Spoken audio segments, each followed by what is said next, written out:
नमस्कार, देश प्रदेश व दुनिया की तमाम बड़ी खबरों में आपका स्वागत है। आइए एक नजर डालते हैं आज की मुख्य हेडलाइंस पर।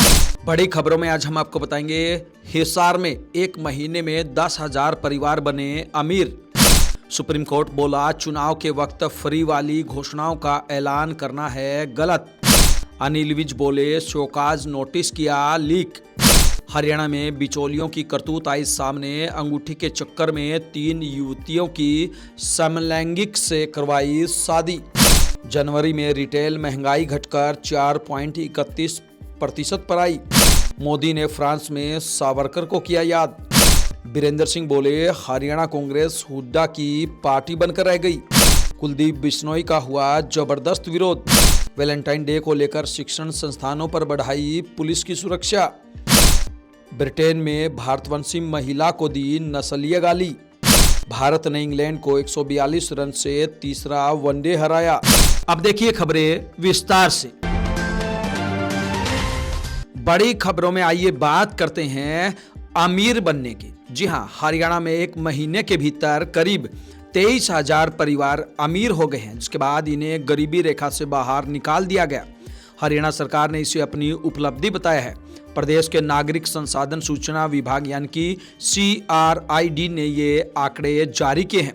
दरअसल प्रदेश में 1,80,000 तक की सालाना कमाई वाले परिवारों को गरीबी रेखा से नीचे यानी कि BPL परिवार माना जाता है। इस लिहाज से अमीर हुए हिसार के परिवारों की इनकम इससे ज़्यादा हो गई है। इस वजह से इन्होंने BPL परिवारों को केंद्र सरकार की तरफ से मिलने वाला मुफ्त राशन लेना बंद कर दिया है।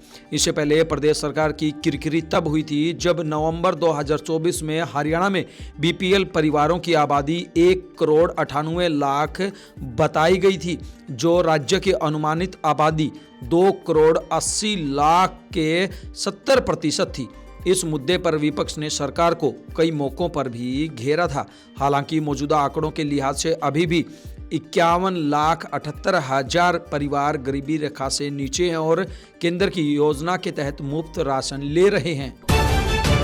सुप्रीम कोर्ट ने चुनाव के वक्त की जाने वाली मुफ्त की योजना यानी कि फ्रीबीज पर सख्त टिप्पणी की है। कोर्ट ने कहा, लोग काम करना नहीं चाहते क्योंकि आप उन्हें मुफ्त राशन दे रहे हैं, बिना कुछ किए उन्हें पैसे दे रहे हैं। कोर्ट ने केंद्र से पूछा कि इन लोगों को समाज की मुख्य धारा से जोड़ने की बजाय क्या आप मुफ्त की योजनाएं लागू करके परजीवियों की जमात नहीं खड़ी कर रहे हैं। जस्टिस BR गवई और जस्टिस अगस्टिन जॉर्ज मसी की बेंच शहरी इलाकों में बेघर लोगों को आसरा दिए जाने की याचिका पर सुनवाई कर रही थी। अब 6 हफ्ते बाद दोबारा इस याचिका पर सुनवाई होगी। हरियाणा के परिवहन एवं बिजली मंत्री अनिल विज ने पार्टी अध्यक्ष मोहनलाल बड़ोली के भेजे शोकाज नोटिस का जवाब दे दिया है। यह जवाब 8 पन्नों का है। विज ने इसके बारे में बताने से इनकार करते हुए कहा कि मैंने उस चिट्ठी को भेजने के बाद फाड़कर टुकड़े जेब में रखे हैं, जिसे जला दूंगा। विज ने यह जरूर कहा कि उन्हें कुछ और चाहिए होगा तो वह भी दे दूंगा। विज ने नोटिस मीडिया को लीक करने पर भी सवाल उठाए। उन्होंने कहा कि पार्टी चाहे जो इसकी जांच कराए या नहीं, यह उनकी मर्जी। हालांकि विज ने नोटिस को लेकर किसी तरह सवालों का जवाब देने से इनकार कर दिया। हरियाणा में बिचौलियों ने अंगूठी के चक्कर में 3 युवतियों की शादी समलैंगिकों से करवा दी।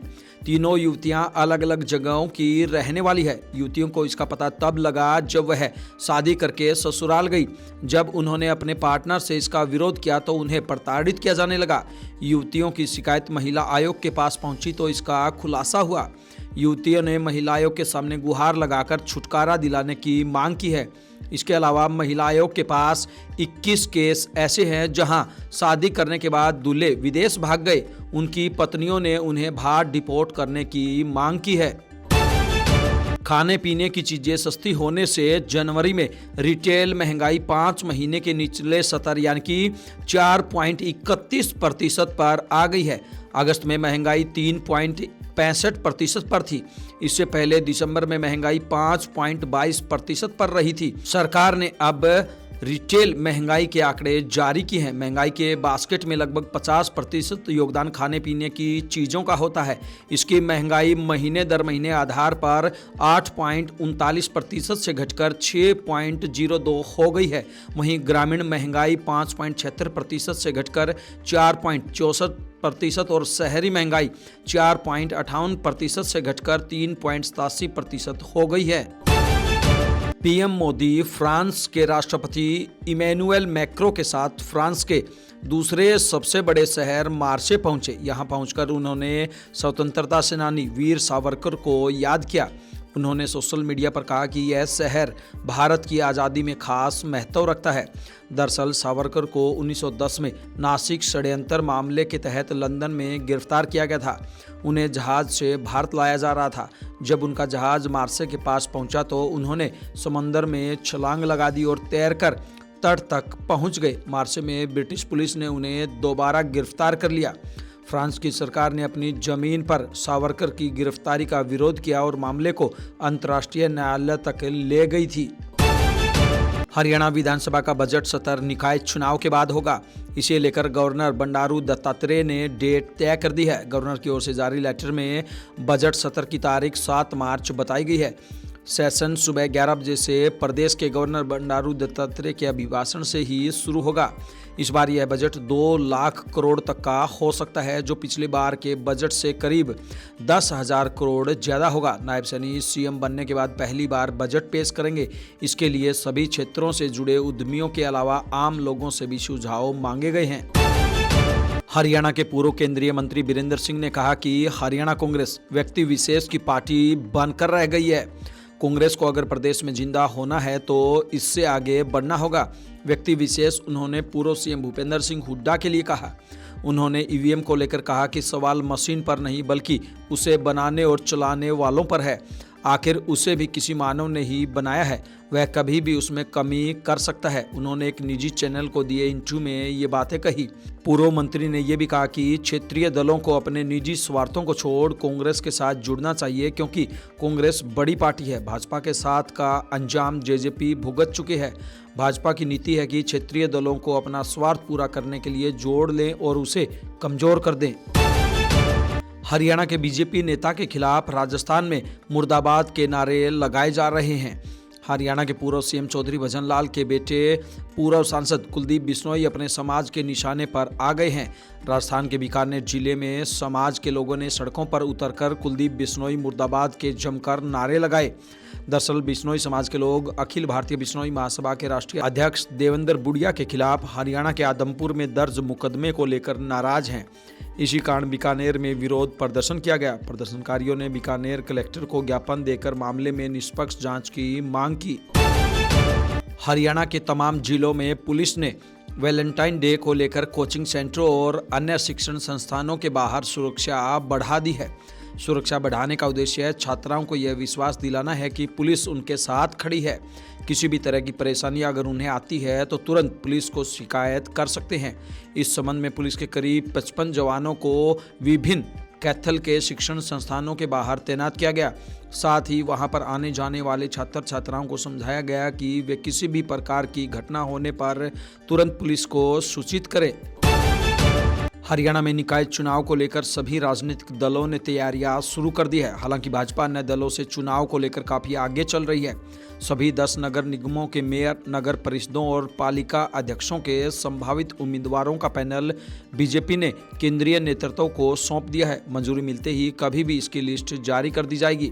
वहीं हरियाणा के राज्य चुनाव आयुक्त धनपत सिंह ने बताया कि शहरी स्थानीय निकाय चुनाव को शांतिपूर्ण और निष्पक्षता से संपन्न करवाने के लिए नगर निगमों, नगर परिषदों तथा नगर पालिकाओं के लिए वरिष्ठ IAS, HCS अधिकारियों को सामान्य पर्यवेक्षक, वरिष्ठ IPS, HPS अधिकारियों को पुलिस पर्यवेक्षक तथा उप आबकारी एवं कराधान आयुक्तों को खर्च पर्यवेक्षक नियुक्त किया गया है। वहीं कांग्रेस में मीटिंगों का दौर जारी है। प्रत्याशियों से आवेदन मांगे गए हैं। 17 फरवरी को मैनिफेस्टो को फाइनल करने के लिए पार्टी हाईकमान को रिपोर्ट हरियाणा कांग्रेस भेजेगी। वहीं NLD भी निकाय चुनाव को लेकर गंभीर दिख रही है। 2 दिन में इनेलो के नेता तय करेंगे कि निकाय चुनाव में पार्टी उम्मीदवार सिंबल पर लड़ेंगे या नहीं। हरियाणा के सिरसा शहर में नगर परिषद चुनाव के नजदीक आने के साथ ही भाजपा और पूर्व मंत्री गोपाल कांडा की हरियाणा लोकहित पार्टी के नेताओं में आपसी खींचतान तेज हो गई है। भाजपा के ही वरिष्ठ नेता और गोपाल कांडा के छोटे भाई गोविंद कांडा ने विवादित बयान दे दिया है। गोविंद कांडा ने नगर परिषद चुनाव में प्रधान पद के उम्मीदवार को लेकर कहा कि भाजपा के जो बड़े नेता बैठे हैं उनको डिसाइड करना है। सिरसा के स्थानीय नेताओं को कौन पूछता है? यहाँ वाले नेता जो हरकत करते हैं उसका सबको पता है। यहाँ से खुद को जो भाजपा का परिवार कहते हैं वह कभी बीजेपी का हुआ ही नहीं है। चाहे मेरा एलनाबाद का इलेक्शन था या एलनाबाद के वार्ड का या सिरसा का इलेक्शन था, इन्होंने तो मन में बात बना रखी है कि हम बीजेपी के अंदर रहकर बीजेपी की गोभी खोदेंगे, बीजेपी की पीठ में छुरा घोपेंगे। बीजेपी यहाँ से कभी जीत नहीं पाएगी, हमारा नाम चलता रहेगा। मगर अब यह होने वाला नहीं है, अब यह काम खत्म हो चुका है। जुलाना के कन्या गुरुकुल में पहुंचे कांग्रेस सांसद दीपेंद्र हुड्डा ने भाजपा पर जमकर निशाना साधा। उन्होंने हरियाणा के मंत्री अनिल विज को जारी नोटिस का जिक्र करते हुए कहा कि भाजपा में सच बोलना अनुशासनहीनता माना जाता है। स्थानीय निकाय चुनाव को लेकर हुड्डा ने कहा कि जब भाजपा शासित उत्तराखंड में निकाय चुनाव बैलेट पेपर से हो सकते हैं तो हरियाणा में क्यों नहीं हो सकते। उन्होंने मांग की है कि राज्य में भी निकाय चुनाव बैलेट पेपर से कराए जाए। दिल्ली विधानसभा चुनाव पर बोलते हुए उन्होंने कहा कि वहां शुरू से ही आम आदमी पार्टी और भाजपा का मुकाबला माना जा रहा था, लेकिन कांग्रेस का मत प्रतिशत बढ़ा है। पूर्व केंद्रीय मंत्री वीरेंद्र सिंह के बयान पर जवाब देते हुए दीपेंद्र हुड्डा ने कहा कि कांग्रेस किसी एक व्यक्ति की पार्टी नहीं है। झज्जर में कांग्रेस विधायक गीता भुक्कल ने निकाय चुनाव को लेकर बयान दिया है। उन्होंने कहा कि उत्तराखंड की तर्ज पर हरियाणा में भी बैलेट पेपर पर इलेक्शन होना चाहिए। कांग्रेस में निकाय चुनाव के घोषणा पत्र की चेयरपर्सन गीता भुक्कल ने भाजपा पर आरोप लगाते हुए कहा कि हरियाणा की निगम परिषद और पालिकाओं में व्यापक स्तर पर फैले भ्रष्टाचार भाजपा की देन है। गीता भुक्कल, जो कि पार्टी की तरफ से निकाय चुनाव के लिए घोषणा पत्र तैयार करने वाली कमेटी की चेयरमैन है, उन्होंने कहा कि निकाय चुनाव में उनकी पार्टी का घोषणा पत्र ऐसा होगा जिसमें हर किसी को राहत मिलती नजर आएगी। ब्रिटेन में लंदन से मैनचेस्टर जा रही ट्रेन में नशे में धुत शराबी ने एक भारतीय मूल की ब्रिटिश महिला के साथ नस्लीय दुर्व्यवहार किया। इस घटना का वीडियो सोशल मीडिया पर जमकर वायरल हो रहा है। मेट्रो न्यूज़ के मुताबिक यह हादसा तब हुआ जब भारतीय मूल की गैब्रियल फोर्सिथ ट्रेन से घर लौटते वक्त अपने दोस्त से बात कर रही थी। गैब्रियल ने दोस्त को बताया कि उन्होंने अप्रवासियों की मदद करने वाली चैरिटी के साथ काम किया है। इसे सुनकर शराबी ने चिल्लाना शुरू कर दिया और नस्लीय गाली देने लगा। उसने डींग हाँकते हुए बताया कि कैसे इंग्लैंड ने पूरी दुनिया पर कब्जा किया था। शराबी ने कहा कि तुम जो भी दावा कर रही हो इसलिए कि तुम इंग्लैंड में हो, अगर तुम इंग्लैंड में नहीं होती तो कोई दावा नहीं कर रही होती। अंग्रेजों ने दुनिया पर जीत हासिल की थी, हमने भारत पर भी जीत हासिल की थी, लेकिन हम इसे रखना नहीं चाहते थे, इसलिए हमने इसे तुम्हें वापस लौटा दिया। आइए बात करते हैं खेल जगत से जुड़ी खबर की। जी हाँ, भारत ने इंग्लैंड को तीसरे वनडे में 142 रन के बड़े अंतर से हरा दिया है। इसी के साथ टीम ने वनडे सीरीज में 3-0 से क्लीन स्वीप कर लिया। अहमदाबाद के नरेंद्र मोदी स्टेडियम में इंग्लैंड ने बॉलिंग चुनी। भारत ने 356 रन बनाए। जवाब में इंग्लिश टीम 34.2 ओवर में 214 रन बनाकर ऑल आउट हो गई। भारत से ओपनर शुभमन गिल ने सेंचुरी लगाई। श्रेयस अय्यर ने 78, विराट कोहली ने 52 और केएल राहुल ने 40 रन बनाए। हर्षित राणा, हार्दिक पांड्या, अक्षर पटेल और अर्शदीप सिंह को 2-2 विकेट मिले। इंग्लैंड से एक भी 50 नहीं लगा सका। आदिल रशीद ने 4 विकेट लिए। इन तमाम खबरों को लेकर आपकी क्या कुछ राय है, आपकी क्या कुछ प्रतिक्रिया है, आप हमें कमेंट बॉक्स के माध्यम से जरूर बताएं। ब्यूरो रिपोर्ट, बिंदास हरियाणा।